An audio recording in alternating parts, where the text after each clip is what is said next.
दोस्तों नमस्कार।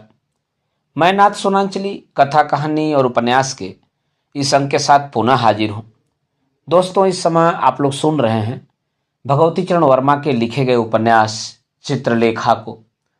दोस्तों अब तक मैं इस उपन्यास के 19वें परिच्छेद तक का वाचन अपने वाचन के पिछले क्रम में कर चुका हूँ। दोस्तों आज लीजिए सुनिए उपन्यास चित्रलेखा के 20वें परिच्छेद का वाचन मेरे अर्थात नाथ सोनांचली के स्वर में। कुमारगिरी को चित्रलेखा के व्यवहार पर आश्चर्य हुआ। चित्रलेखा उनके पास आने को इतनी इच्छुक थी। वह चित्रलेखा की ओर आकर्षित नहीं हुए थे, किंतु चित्रलेखा ही उनकी ओर आकर्षित हुई थी। फिर चित्रलेखा में यह परिवर्तन क्यों हुआ? कुमारगिरी को चित्रलेखा के व्यवहार से अधिक आश्चर्य अपने व्यवहार पर हुआ। उन्होंने चित्रलेखा को अपने से दूर रखने का भरसक प्रयत्न किया था। फिर उन्होंने क्यों चित्रलेखा को स्वीकार कर लिया था? क्या इसलिए कि वे अपने ही अविश्वास को दूर करना चाहते थे? कुमारगिरी का क्षेत्र विजय था। पराजय की भावना उनके लिए नई थी। शायद कुमारगिरी को अपनी कमजोरी का पता था। उसी कमजोरी को दूर करने के लिए ही उन्होंने चित्रलेखा को स्वीकार किया था। उन्होंने प्रयोग किया था, वह असफल रहा। असफलता भी कितनी भयानक थी। वे अपने से तो हारे ही। वे हारे एक साधारण नर्तकी से। स्वयं अपने से पराजित होने पर उन्हें दुख था, पर उस दुख की भावना को नर्तकी से पराजित होने पर क्रोध की भावना ने दबा दिया। कुमारगिरी कह उठे, नहीं, नर्तकी चित्रलेखा को वश में करना ही होगा। पर किस प्रकार? चित्रलेखा मुझसे क्यों प्रेम नहीं कर सकती? कुमारगिरी के मन में प्रश्न उठा। शायद इसलिए कि वह एक व्यक्ति से प्रेम करती है। यदि चित्रलेखा बीजगुप्त से प्रेम करना छोड़ दे तो संभव है, नहीं निश्चय है, वह मुझे आत्मसमर्पण कर दे। बीजगुप्त को चित्रलेखा के मार्ग से हटाना होगा। चित्रलेखा को कुमारगिरी के स्थान पर आए हुए 2 मास से अधिक हो गए। गत घटना भी 1 मास पुरानी हो गई। इस बीच में कुमारगिरी ने अपने को संयत रखा। किंचित कमजोरी का भी प्रदर्शन उन्होंने न होने दिया। कुछ दिनों तक के लिए उनका यह विचार हो गया कि वे चित्रलेखा को अपने पास रखते हुए भी विषय वासना को दूर रखें, पर यह भावना अस्थायी न रह सकी। एक बार जो आग प्रज्वलित हो चुकी थी वह आहुति मांग रही थी। कुमारगिरी अपने निश्चय पर दृढ़ न रह सके। उस दिन रात के समय कुमारगिरी ने चित्रलेखा को अपने पास बैठने का आदेश देकर कहा, देवी चित्रलेखा, 1 मास हो गया। इस बीच में मैंने अपने को उठाने का प्रयत्न किया। अब मुझसे मेरी दुर्बलता दूर हो गई।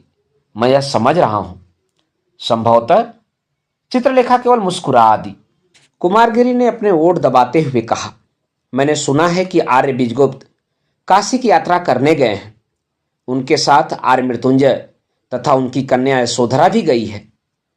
क्या यशोधरा भी बीजगुप्त के साथ गई है? चित्रलेखा चौंक उठी। इस बार कुमारगिरी मुस्कुराए।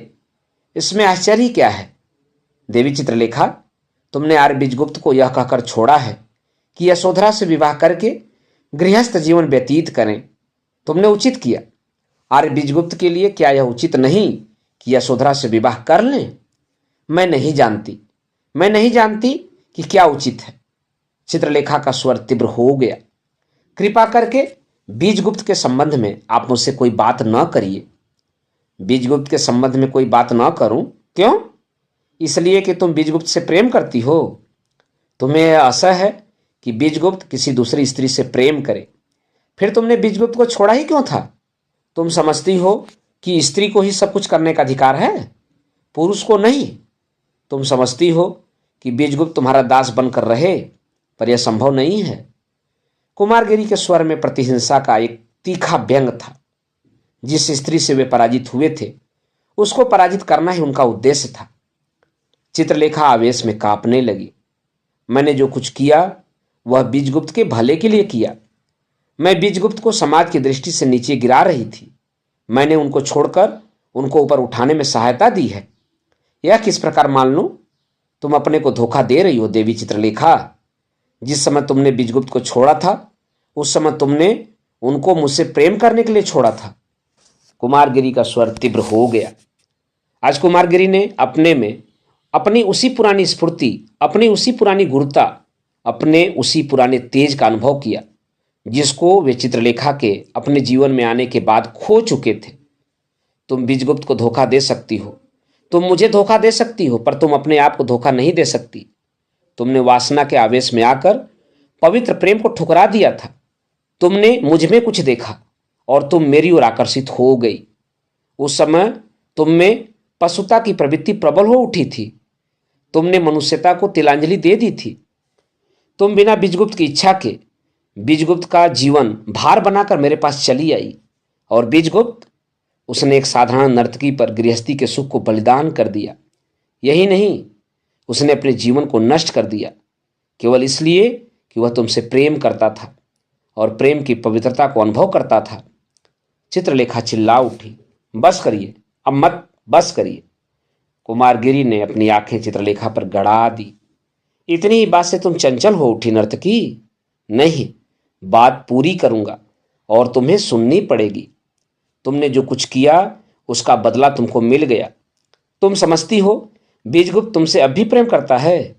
तुम समझती हो कि बीजगुप्त के यहाँ लौटने पर जब तुम बीजगुप्त के पास जाओगी वह तुमको स्वीकार कर लेगा? यदि तुम ऐसा समझती हो तो भूल करती हो। तुम्हारे विष के प्रभाव को दूर करने वाला अमृत उसे मिल गया। तुमने उसे मिटाने में कुछ भी न उठा रखा था, पर यशोधरा ने उसे बचा लिया, और अब बीजगुप्त यशोधरा के साथ वैवाहिक जीवन के आनंद का उपभोग कर रहा है। चित्रलेखा का मुख पीला पड़ गया। क्या तुम सच कह रहे हो योगी? क्या बीजगुप्त ने यशोधरा के साथ विवाह कर लिया? नहीं नहीं योगी, यह संभव नहीं है, यह संभव नहीं है। कुमारगिरी के स्वर में हृदय में बर्छी सा चुभने वाला व्यंग था। तुम्हारा वासना के वशीभूत होकर पवित्र प्रेम को ठुकराकर मेरे पास चले आना संभव है, और बीजगुप्त का एक स्वर्गीय प्रतिमा से पवित्र वैवाहिक संबंध स्थापित कर लेना संभव नहीं है। उफ, तुम में कितना झूठा अभिमान है, अपने ऊपर कैसा अचल विश्वास है। तुम्हें मुझ पर विश्वास नहीं होता तो जाओ, नव दंपत्ति आज प्रातःकाल के समय आ गए हैं, उनको बधाई दे आओ। जाओ, तुम अपनी आंखों से ही अपने ही प्रेमी नहीं, अपने दास को दूसरी स्त्री से प्रणय क्रीड़ा करते देख आओ। क्या वे आ गए? चित्रलेखा उठ खड़ी हुई। उसका शरीर कांप रहा था, उसका मुख श्वेत हो गया था। उसने पाटलिपुत्र की ओर देखा। क्या वे लौट आए? योगी, तुम्हारे हाथ जोड़ती हूं, तुम यह कह दो कि तुमने जो कुछ कहा वह झूठ है। कह दूं कि झूठ है? सत्य को झूठ कह दूं? जाओ जाओ, तुम स्वयं देख आओ। चित्रलेखा बैठ गई। नहीं, सब समाप्त हो गया, अब न जाऊंगी। जाने से क्या लाभ, मेरा धन लूट गया। चित्रलेखा के स्वर में करुणा थी। कुमारगिरी चित्रलेखा के निकट खिसक आए। सब समाप्त हो गया? कहीं कुछ समाप्त भी होता है? एक बात का समाप्त होना दूसरी बात का आरंभ होना है। समाप्त कैसे हो गया देवी चित्रलेखा? कुमारगिरी का स्वर कोमल हो गया था, उसमें एक प्रकार के मृदुल कंपन का समावेश हो गया था। तुम जानती हो मैं तुमसे प्रेम करता हूं, और तुम भी मुझसे प्रेम नहीं करती तो मुझसे घृणा भी नहीं करती। तुम मेरे जीवन में आना चाहती हो, अभी तक तुम नहीं आ सकी, केवल बीजगुप्त के कारण। तुमने उसके जीवन को दुखमय बनाया, उसने तुम्हारे जीवन को दुखमय बनाया। बीजगुप्त ने एक आधार पा लिया, तुम्हें भी आधार न ढूंढना पड़ेगा देवी चित्रलेखा। मैं तुमसे प्रेम करता हूं। कुमारगिरी ने चित्रलेखा का हाथ पकड़ लिया। चित्रलेखा ने अपना हाथ कुमारगिरी के हाथ में बिना किसी विरोध के दे दिया। उसने अपना सिर उठाकर अपनी आंखें मिला दी। कुमारगिरी कहता ही गया, प्रेम प्रेम ही मेरा धर्म हो गया है। तुम मेरे जीवन में आई हो, तुम मुझे प्रेम की दीक्षा देने आई हो। आओ, हम तुम एक हो जाएं। कुमारगिरी का मुख झुका, चित्रलेखा का मुख कुछ ऊपर उठा। दोनों के अधर मिल गए। काफी देर तक दोनों के अधर मिले रहे। कुमारगिरी पागल की तरह बकने लगे, तुम मुझे डुबाने के लिए आई हो, मैं भी डूबने को तैयार हूं। चलो, कितना सुख है, कितनी हलचल है। मेरी आराध्य देवी, मेरी प्राणेश्वरी, आज तुम्हारे यौवन के अथाह सागर में डूबने आया हूं। कुमारगिरी के नेत्र बंद हो गए थे, चित्रलेखा के नेत्र भी बंद हो गए थे। दोनों ने एक दूसरे को आलिंगन पास में बांध लिया था। चित्रलेखा कह उठी, तो फिर ऐसा ही हो। जब प्रातःकाल चित्रलेखा की आंख खुली, वह उद्विग्न थी। बीजगुप्त ने उसे छोड़ दिया। यह भावना उसके लिए असह्य थी। उसका संसार अंधकारमय था। उसे रह रहकर अपने ऊपर क्रोध आ रहा था। उसने बीजगुप्त को छोड़ा ही क्यों था? उस समय कुमारगिरी सो रहे थे। कुमारगिरी का मुख विकृत हो रहा था। संयम को एक क्षण में ही तोड़ देने वाली वासना ने उनके तेजो में मुखमंडल पर एक धुंधलेपन का आवरण डाल दिया था। चित्रलेखा कुछ देर तक एकटक कुमारगिरी की ओर देखती रही। इसके बाद वह एकाएक अकारण ही कांप उठी। उसे वहां अधिक देर तक रुकने का साहस न हुआ। वह बाहर चली आई। उस व्यक्ति का मुख, जिसके साथ रात भर उसने भोग विलास किया, उसे इतना भयानक तथा घृणोत्पादक क्यों लग रहा था, इस पर उसे आश्चर्य हुआ। विशाल देव उस समय उपासना समाप्त कर रहा था। चित्रलेखा को देखकर उसने नमस्कार किया। देवी का मुख आज इतना उतरा हुआ क्यों है? रात भर मैंने भयानक स्वप्न देखे हैं। चित्रलेखा मुस्कुरा दी। उन स्वप्नों ने मुझे उद्विग्न बना दिया। आज अभी तक गुरुदेव कुटी के बाहर नहीं आए? वे अभी तक समाधिस्थ हैं। समाधिस्थ हैं? आश्चर्य के साथ विशाल देव ने कहा। आज पहली बार गुरुदेव ने अपने जीवन का नियम तोड़ा है। थोड़ी देर तक दोनों मौन रहे। इसके बाद विशाल देव ने कहा, देवी चित्रलेखा, क्या मैं आपसे उन स्वप्नों के संबंध में अधिक पूछ सकता हूं? इतना ही जान लेना यथेष्ट होगा कि वे स्वप्न मेरे गत जीवन से संबंध हैं। गत जीवन से संबंध हैं? विशाल देव ने कुछ सोचा। देवी, यदि आप उचित समझें तो मैं यार बीजगुप्त का पता लगा आऊं। संभव है कि वे आ गए हों। वे आ गए हैं, इतना मैं जानती हूं। चित्रलेखा का स्वर शुष्क हो गया। पर इससे क्या? उनके आने से अथवा न आने से मुझे कोई प्रयोजन नहीं। विशाल देव ने चित्रलेखा को देखा। देवी, तुम बड़ी विचित्र हो। तुम्हें समझना बड़ा कठिन है। अभी उस दिन तुम यहां से बीजगुप्त के पास जाना चाहती थी। चित्रलेखा का मुख लाल हो गया। हां, उस दिन मैं जाना चाहती थी, पर आज नहीं जाना चाहती।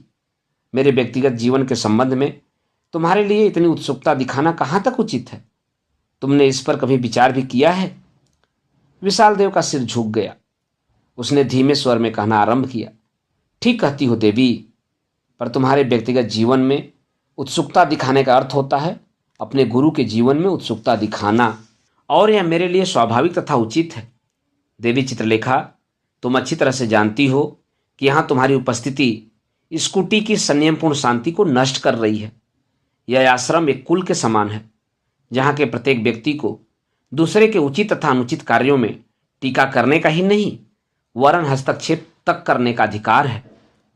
मैं इस बात को मानने को बाध्य नहीं हूं, न सही, फिर भी मैं आज बीजगुप्त के यहां जाऊंगा, केवल अपने गुरु भाई श्वेतांग से मिलने के लिए। देवी, मैं फिर प्रार्थना करता हूं कि एक बार तुम और विचार करो। तुम हम लोगों पर दया करो। चित्रलेखा हंस पड़ी। दया? किस पर दया करने को कह रहे हो और किससे दया करने को कह रहे हो? तुम बधिक से दया की आशा करते हो। तुम संहारकर्ता से निर्माण कराना चाहते हो। भूलते हो, भूलते हो। इतना कहकर चित्रलेखा वहां से चली गई। दोपहर के समय विशाल देव नगर से लौट आया। चित्रलेखा उसकी प्रतीक्षा कर रही थी। इतना सब कह चुकने के बाद, अपने निर्णय के बाद भी वह बीजगुप्त के संबंध में जानना चाहती थी। जिस समय विशाल देव लौटा, उस समय चित्रलेखा कुटी के बाहर बट वृक्ष के नीचे लेटी हुई थी। विशाल देव को देखते ही वह उठकर बैठ गई। विशाल देव सीधे चित्रलेखा के पास आया। देवी चित्रलेखा, मैं बतला दूं कि आर्य बीजगुप्त से नहीं मिला। मैं केवल श्वेतांग से मिलकर लौट आया हूं। मैं अधिक देर तक वहां ठहरा भी नहीं, क्योंकि श्वेतांग आर्य मृत्युंजय के यहां जा रहा था। मैं भी उसके साथ वहां तक बातें करते हुए गया। इसके बाद वह भीतर चला गया और मैं लौट आया। चित्रलेखा ने पूछा, श्वेतांग ने मेरे विषय में भी तुमसे कुछ पूछा? हाँ, तुम्हारे स्वास्थ्य तथा कुशल क्षेम के विषय में वह मुझसे पूछता रहा। वह जल्दी में था, नहीं तो वह यहां आता भी। एक बात और बतलाऊं, शायद तुम्हें आश्चर्य हो। श्वेतांग यशोधरा से प्रेम करता है और वह उससे विवाह करना चाहता है। चित्रलेखा चौंक उठी। श्वेतांग यशोधरा से विवाह करना चाहता है? मेरा तो ऐसा अनुमान था कि बीजगुप्त से यशोधरा का विवाह हो गया है। इस बार विशाल देव को आश्चर्य हुआ। बीजगुप्त से यशोधरा का विवाह हो गया, यह किस प्रकार अनुमान कर लिया? श्वेतांक ने यह तो कहा था कि बीजगुप्त यशोधरा की ओर आकर्षित हुए अवश्य थे, पर उनका विश्वास है कि बीजगुप्त यशोधरा से विवाह कभी न करेंगे। बीजगुप्त का तुम्हारी ओर अनुराग अस्थायी है। चित्रलेखा उठ खड़ी हुई। धन्यवाद विशाल देव, जो कटु शब्द मैंने तुमसे कहे हैं उनके लिए तो मुझे क्षमा करना। मैं आज यहां से चली जाऊंगी, इतना विश्वास रखना। चित्रलेखा सीधे कुटी के अंदर चली गई। विशाल देव चित्रलेखा के इस व्यवहार को न समझ सका। वह कह उठा, बड़ी विचित्र स्त्री है। कुमारगिरी उस समय लेटे हुए चित्रलेखा के संबंध में ही सोच रहे थे। उनका चित्त उद्विग्न था। चित्रलेखा को देखते हुए पागलों की तरह उसकी ओर यह कहते हुए बढ़े, अभी तक तुम कहाँ थी मेरी रानी, आओ। पर चित्रलेखा के नेत्रों से अपने नेत्रों के मिलने के साथ ही उनका पागलपन दूर हो गया। चित्रलेखा के नेत्र जल रहे थे। उनमें घृणा, क्षोभ तथा ग्लानि के भावों का सम्मिश्रण था। उसने तड़प कर कहा, नीच और झूठे पशु, अलग रहो। कुमारगिरी हट गए। चित्रलेखा ने कहा, तुमने मुझे धोखा दिया, वासना के कीड़े, तुम मुझसे झूठ बोले। तुम्हारी तपस्या विफल हो जाएगी और तुम्हें युगों युगों नरक में जलना पड़ेगा। मैं जाती हूं, अब तुम मुझे रोक न सकोगे। कुमारगिरी ने साहस किया, मैंने जो कुछ किया तुम्हारे प्रेम में अंधा होकर किया। वासना के कीड़े, तुम प्रेम क्या जानो? तुम अपने लिए जीवित हो, ममत्व ही तुम्हारा केंद्र है। तुम प्रेम करना क्या जानो? प्रेम बलिदान है, आत्मत्याग ममत्व का विस्मरण है। तुम्हारी तपस्या और तुम्हारा ज्ञान, तुम्हारी साधना और तुम्हारी आराधना, यह सब भ्रम है, सत्य से कोसों दूर है। तुम अपनी तुष्टि के लिए गृहस्थ आश्रम की बाधाओं से कायरतापूर्वक सन्यासी का ढोंग लेकर विश्व को धोखा देते हुए मुख मोड़ सकते हो। तुम अपनी वासना को तुष्ट करने के लिए मुझे धोखा दे सकते हो और फिर भी तुम प्रेम की दुहाई देते हो। कुमारगिरी को यह अपमान असह्य हो गया। वे खड़े हो गए। जाओ नर्तकी, मुझे तुम्हारी आवश्यकता नहीं। तुमने मुझे गिराया और तुम मुझे उठा भी रही हो। तुमने सिर्फ मुझे पराजित किया, मैंने भी तुम्हें पराजित किया। तुम मुझसे क्या कहती हो?